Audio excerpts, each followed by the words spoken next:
In 2006, after a disappointing 6-6 season, Crimson Tide Athletics Director Mal Moore fired head coach Mike Shula. The Tide went through 5 head coaches in the decade after Alabama's last national championship winning coach Gene Stallings left Tuscaloosa, and Moore needed to make a splash to return Alabama to college football's elite. He first offered the job to West Virginia's Rich Rodriguez, even though the Alabama Athletics Department made it clear in college football circles that their top candidate was former LSU head coach Nick Saban, who had left the Tigers for the greener pastures of the NFL's Miami Dolphins.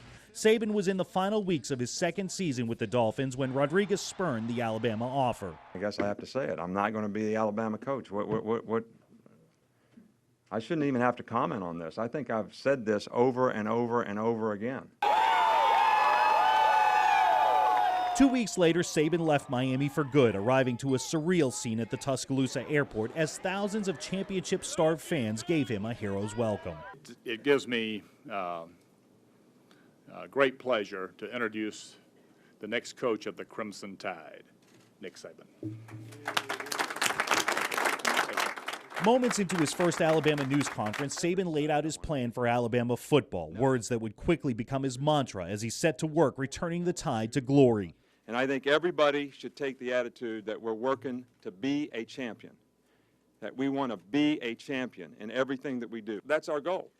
That's what you get up every day to do, to dominate the people that you have to compete against and play against. Highs and lows filled Saban's first season. Fans gave Saban their seal of approval by packing Bryant-Denny Stadium to capacity, more than 92,000 people for the spring A-Day scrimmage.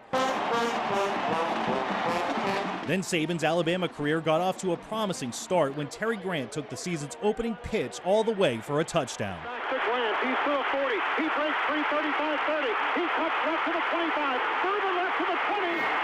But Saban's first Crimson Tide team faltered down the stretch, losing 4 straight at one point, dropping games to Mississippi State. This is it, 4th and 6. And in what might be the lowest point in Saban's tenure, a heartbreaking loss to Louisiana Monroe.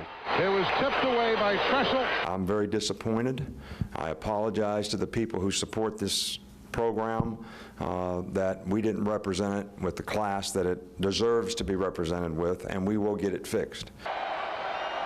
The fix started with a win in the Independence Bowl against Colorado. It kept Saban's streak intact of never having a losing season as a college head coach. That set the stage for an improbable undefeated regular season in 2008, punctuated by Saban's return to LSU on November 8th.